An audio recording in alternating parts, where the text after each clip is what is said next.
Hello दोस्तों, स्वागत है आप सभी लोगों का हमारे यूट्यूब चैनल पर अतुल गवर्नमेंट लाइव पर। कैसे हैं दोस्तों? उम्मीद है आप सभी लोग बहुत ही अच्छे होंगे। दोस्तों आज आपके साथ में हम आरपीएफ कांस्टेबल 2024 का जो है संपूर्ण प्रोसेस डिस्कस करेंगे और डिटेल सिलेबस डिस्कस करेंगे और कुछ जो तरीके हैं वो अपनाने हैं आपको, जिससे कि आपका सिलेक्शन हो जाए। कितना स्कोर लेकर चलना है, क्या क्या इसमें करना चाहिए। देखो दोस्तों, अगर आपको कोई मंजिल आपने तय करी है तो उसमें आपको रास्ता बिल्कुल क्लियर होना चाहिए। जिस प्रकार आरपीएफ कांस्टेबल हमारी एक मंजिल होगी तो उसका जो रास्ता होगा वो हमारा सिलेबस होगा। अगर आप इस सिलेबस को कंप्लीट कर देते हैं दोस्तों, चैप्टर बाय चैप्टर, दोस्तों यहाँ पर सिलेबस हमने चैप्टर बाय चैप्टर बताया है। अगर आप इन चैप्टरों को तैयार कर लेते हैं जिस तरीके से बताएंगे तो आप यकीन मानिए आपका स्कोर बहुत ही अच्छा होगा और आप अच्छा एग्जाम में कर पाएंगे। ठीक है दोस्तों, तो चलिए आइए हम आपके साथ में डिस्कस करते हैं आज का अपना।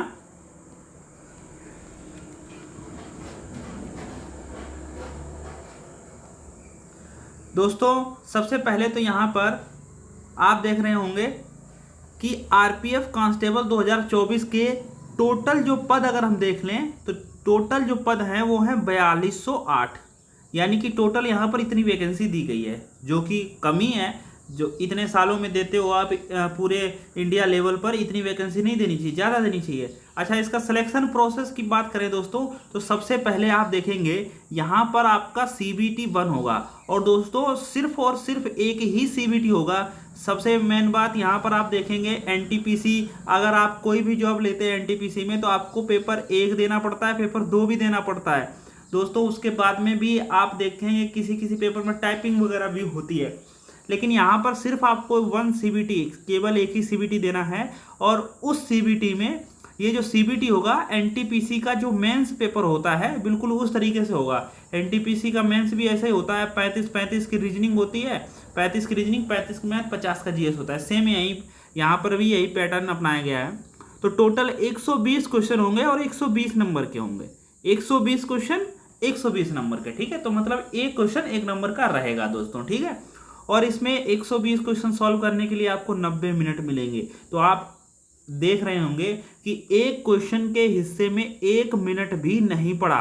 तो दोस्तों यहाँ पर आप देखेंगे कि जो सबसे ज़्यादा मार्क्स लोग खाते हैं वो टाइमिंग में भी खाते हैं, क्योंकि उनके पास सॉल्व करने का समय ही नहीं बनता है। क्वेश्चन बच जाते हैं, उनको सॉल्व करने का समय नहीं बचता है। तो इसीलिए आप जो प्रैक्टिस करेंगे वो ज़्यादा से ज़्यादा प्रैक्टिस करेंगे, जिससे कि आपको हैबिट हो जाए क्वेश्चन को जल्दी सॉल्व करने की। और दोस्तों निगेटिव 1/3 की है दोस्तों। सबसे जो तगड़ी निगेटिव होती है वो 1/2 की होती है, उसके बाद 1/3 की होती है। जो 1/5 की निगेटिव होती है उसमें हम लोग रिस्क ले सकते हैं, लेकिन यहाँ पर क्या है, रिस्क ना के बराबर लेंगे। जब बहुत ही 50-50 का मामला होगा तभी हम लोग निगेटिव की बात करेंगे, नहीं तो पूरा कंप्लीट आ रहा होगा तभी सोचना, नहीं तो फिर आपके नंबर और कट ही जाएंगे। अब ये देखो दोस्तों, CBT 1 हो गया, मान लेते हैं आप इसमें पास हो गए तो फिर आपको शारीरिक दक्षता परीक्षण देना पड़ेगा, जिसमें जनरल और OBC के लिए हाइट 165 है और फीमेल की 157 है। SC/ST के लिए हाइट 160 है और फीमेल की 157 है SC/ST में। अच्छा, इसमें सीना भी है जो 77 से 82 है हमें लगता है SC/ST के लिए, और 80 से 85 है जनरल के लिए, ठीक है। अच्छा, जब आप ये भी पास कर लेते हैं तो फिर आपका रनिंग रहेगा 1600 मीटर की रनिंग रहेगी 5 मिनट 45 सेकेंड में। 5 मिनट 45 सेकेंड में रहेगी 1600 मीटर। यहीं लड़कियों को 800 मीटर के समथिंग में दौड़नी पड़ती है।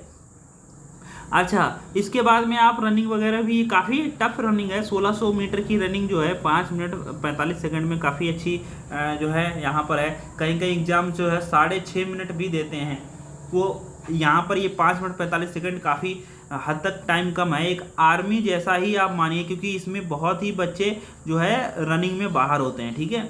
अच्छा, फिर इसके बाद में होगा DV आपका, यानी कि डॉक्यूमेंट वेरिफिकेशन, दस्तावेज सत्यापन होगा आपका। और अच्छा, यहाँ पर ये भी है कि जो है 14 फीट आपको लॉन्ग करनी है और फीमेल को 9 फीट करनी है।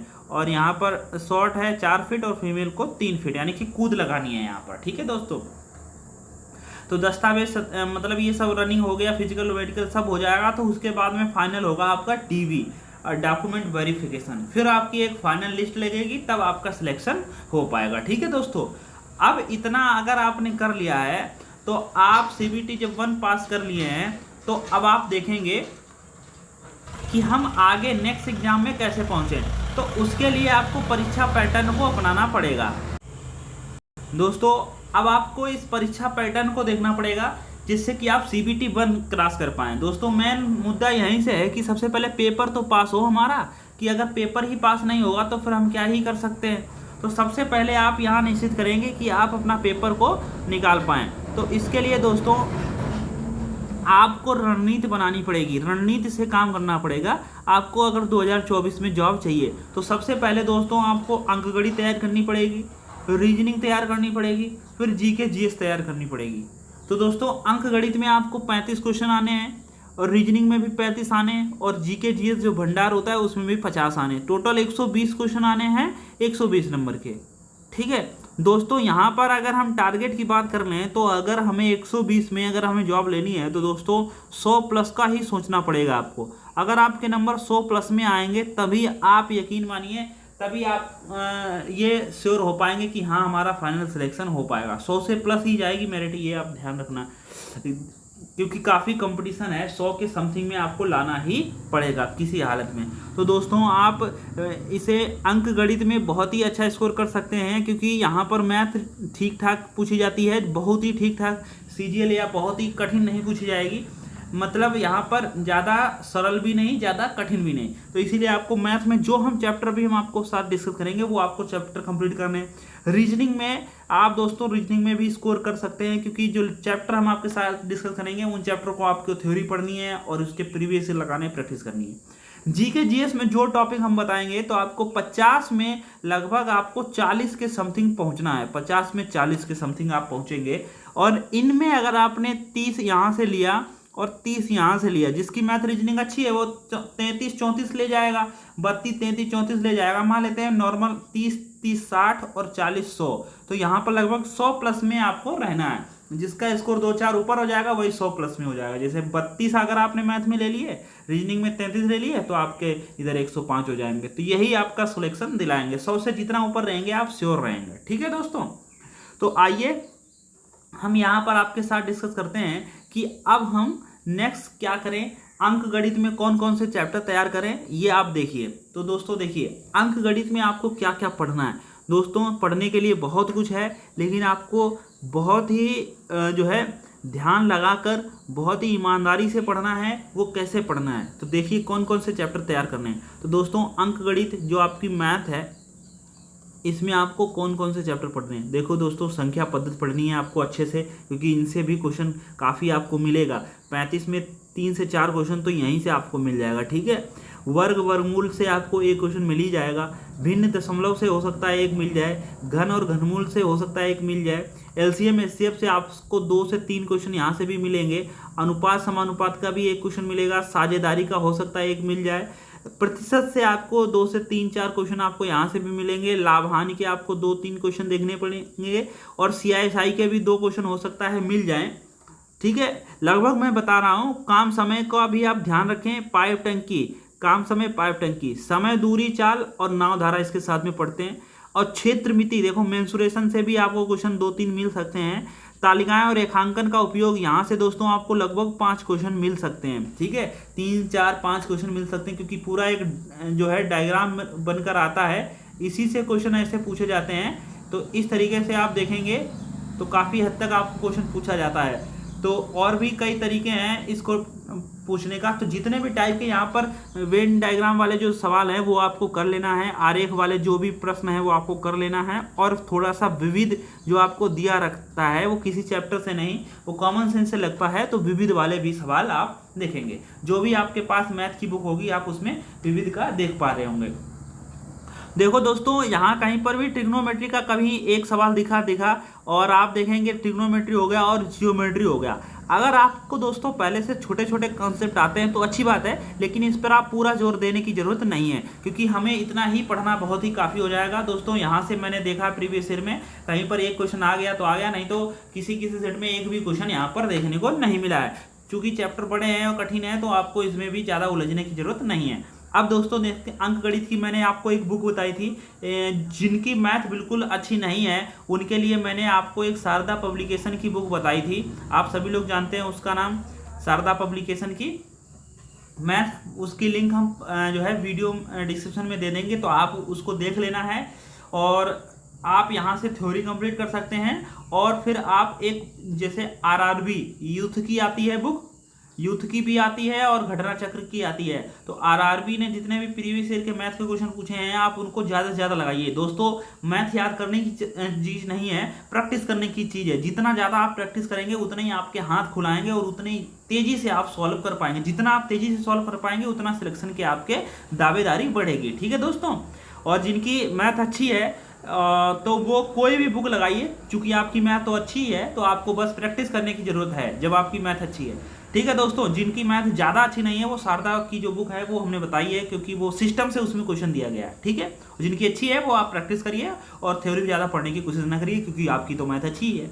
अच्छा, दूसरी बात, आप यूट्यूब का भी सहारा ले सकते हैं। जो भी चैप्टर मान लेते हैं आपने पेड कोर्स ले रखा है तो उनकी जिम्मेदारी है ये सारे चैप्टर कराने की। मान लेते हैं आपने पेड कोर्स भी नहीं ले रखा है तो आपको कुछ करने की जरूरत नहीं है। आप यूट्यूब पर डालिए नंबर सिस्टम, तो आपके सामने जो भी 2-3 वीडियो आएगा, आप कंप्लीट चैप्टर के भी बहुत से टीचरों ने डाल रखे हैं, तो आप डाल दीजिए कंप्लीट चैप्टर नंबर सिस्टम, तो संपूर्ण नंबर सिस्टम आ जाएगा। 5-6 घंटे में उसको पढ़ लीजिए और आपका नंबर सिस्टम खत्म हो जाएगा। ऐसे वर्गमूल का डाल दीजिए, ऐसे भिन्न का डाल दीजिए, तो ऐसे करके आप तैयारी करिए और फिर उसकी प्रीवियस से लगाइए। ठीक है दोस्तों, इस तरीके से आप मैथ में अपना स्कोर करिए 30 से ज़्यादा का। ठीक है, अब इसके बाद में आते हैं रीजनिंग में दोस्तों। तो रीजनिंग में ध्यान दीजिए, रीजनिंग में आपको छोटे छोटे लगभग 25 यानी कि 25 चैप्टर आपको पढ़ने हैं। जैसे संबंध और आंशिक समानता, जैसे आपसे पूछ लेगा कि भैया भारत का संबंध है हॉकी से तो पाकिस्तान का किससे है, तो किसी भी राष्ट्र का कुछ भी, यहाँ पर जीएस भी आ सकती है। जैसे यहाँ पर 2 दे देगा, यहाँ 5 दे देगा, फिर समानुपात दे देगा, यहाँ 4 और फिर पूछेगा यहाँ कितना आ जाएगा। तो इस तरीके से बहुत सारे समानता हैं, जो आंशिक समानता एनोलॉजी है वो आपसे पूछा जाएगा। ठीक है, ऐसे भी दे देगा, कई चीज़ें दे देगा वो आपको, तो उसमें आप जीएस को भी इंक्लूड कर सकते हैं। यहाँ पर जीएस का काफ़ी हद तक रोल रहता है और 2 से 3 क्वेश्चन यहाँ पर आपको यहाँ पर देखने को मिलते हैं। और सीरीज में भी आपको 2 तरीके सीरीज होती है, एक नंबर सीरीज होता है, एक अल्फाबेटिकल सीरीज होता है। तो दोनों सीरीजें आपको पढ़नी है। भिन्नता पढ़ना है, भिन्न छांटिए। जैसे आपको उसमें 4 ऑप्शन दे देगा कि चारों में भिन्न कौन सा है, तो भिन्न छांटिए। कोडिंग डिकोडिंग आपको पढ़ना है और दिशा ज्ञान परीक्षण पढ़ना है, यानी कि दिशा वाले जो सवाल होते हैं वो भी पढ़ना है। रक्त संबंध पढ़ना है, वर्णमाला आपको पढ़ लेना है, वर्णमाला में जितने टाइप होते हैं वो सभी टाइप आपको पढ़ना है। कैलेंडर पढ़ लेना है, घड़ी पढ़ लेना है। ठीक है दोस्तों, और वेन आरेख में पढ़ लेना है आपको, जो वेन आरेख वाले जो सवाल होते हैं वो भी आपको पढ़ लेना। सिलोगिज्म पढ़ लेना है। ठीक है दोस्तों, और उसके बाद में आपको कथन निष्कर्ष वाले जो भी टाइप हैं वो सभी पढ़ लेना है। सिलोगिज्म में कथन निष्कर्ष आ जाएगा, कथन व तर्क आ जाएगा, कथन पूर्व धारणाएं आ जाएगा, डाटा सफिशिएंसी आ जाएगा, कथन और कार्रवाई हो जाएगा। तो ये जो चैप्टर हैं वो एक साथ ही आपको कोई भी बुक से पढ़ लेंगे दोस्तों, वो फिर हम आपको बताएंगे। क्रम व्यवस्था आ जाएगा, जो क्रम वाले होते हैं, आकृति गिनना, दर्पण वाला, घन और पासा, खाली स्थान भरना, शब्द निर्माण, गणितीय योग्यता, मेंटल एबिलिटी नहीं आता है, जैसे जो है 25 भाग 2 है तो भाग की जगह गुणा हो जाए ऐसे, और फिर उसमें विविध वाले भी पढ़ लेना है। ठीक है दोस्तों, तो इतना जब आप करेंगे तो कौन सी बुक से करेंगे दोस्तों, इसके लिए आपके पास जो भी अच्छी बुक हो, तो दोस्तों मेरे जो हिसाब से जो पीयूष सर हैं रीजनिंग की, उनकी आप बुक मंगाइए थ्योरी के लिए दोस्तों। उनसे अच्छा टीचर हमने रीजनिंग में नहीं समझा है, क्योंकि मैंने भी उनसे ही रीजनिंग पढ़कर जॉब ली है दोस्तों। काफ़ी हद तक उनके ऐसे कॉन्सेप्ट हैं दोस्तों दिमाग में घुसते चले जाते हैं। तो पीयूष सर की जो है आपको बुक थ्योरी वाली मंगा लेनी है, और जिसके पास जो भी हो थ्योरी की वो भी बुक पढ़ सकते हैं। और उसके बाद में फिर वही चीज़ आपको आरआरबी का या घटना चक्र यूथ का या घटना चक्र का आपको प्रीवियस ईयर मंगाना है। जितने भी आरपीएफ के प्रीवियस ईयर के क्वेश्चन है वो आपको कर लेना है। ठीक है दोस्तों, और अगर आपने पेड कोर्स रखा है तो यूट्यूब उनकी जिम्मेदारी है ये सारी चीज़ें कराने की। नहीं ले रखा है तो यूट्यूब पर सर्च करिए, ये पूरा चैप्टर कंप्लीट जिसने पढ़ाया हो उसका पढ़ते जाइए, और एक चैप्टर एक दिन में भी पढ़ेंगे तो 25 दिन में या 2 महीने में आप रीजनिंग खत्म कर लीजिए इसको। ठीक है, तो इस तरीके से आप रीजनिंग में भी 30 प्लस के करीब में पहुंचिए, लगभग 32, 33 ऐसा स्कोर करिए। ठीक है दोस्तों, अब बात कर लेते हैं सबसे मेन इंपॉर्टेंट दोस्तों, यहाँ पर जो सिलेक्शन का जो रोल अदा करेगा वो यही सब्जेक्ट करेगा, ठीक है। सिलेक्शन का जो रोल अपनाएगा वो जीएस अपनाएगा, ठीक है दोस्तों। जिसकी जीएस ठीक ठाक होगी वो इसमें सिलेक्शन ले जाएगा, यकीन मानिए, क्योंकि जीएस का बहुत ही अच्छा रोल है। क्योंकि जीएस सबकी अच्छी नहीं होती है, मैथ रीजनिंग एक लिमिटेड है, वो सारे लोग अच्छी कर लेते हैं। प्रैक्टिस के साथ में जो मैथ रीजनिंग है, जो कॉन्सेप्ट आपने सीख लिया है, वो बहुत ही देर में भूलते हैं। लेकिन जो इसमें क्या होता है, जीके जीएस में आप पढ़ते जाते हैं, पीछे से भूलते जाते हैं। ऐसा ना हो इसीलिए आप रेगुलर पढ़ें। तो सबसे जो इंपॉर्टेंट है दोस्तों, जीके जीएस में बहुत चीज़ें पढ़ने को हैं, लेकिन जो सबसे इंपॉर्टेंट हमने ले रखा है वो है करंट अफेयर। दोस्तों आप करंट अफेयर को पढ़ के चलिए। करंट अफेयर जिससे भी पढ़ेंगे वो आपको स्टैटिक जीके भी कराएगा। इसमें देखो कई चीज़ें कराएगा, वो स्टैटिक जीके भी कराएगा दोस्तों, कला और संस्कृति भी, भारतीय कला और संस्कृति भी कराएगा, और दोस्तों आपको स्पोर्ट्स भी कराएगा। दोस्तों यहाँ पर आपको जो आपको टेक्निकल आजकल वो चल रहा है कि टेक्स्ट से संबंधित जो आपसे पूछा जा रहा है, और पर्यावरण से संबंधित जो पूछा जा रहा है, ये सारी बातें जो भी बंदा करंट अफेयर पढ़ाएगा वो जरूर पढ़ाएगा। और अगर आप कुमार गौरव की करंट अफेयर डेली पढ़ रहे हैं तो फिर आपको करंट अफेयर पढ़ने की जरूरत नहीं है।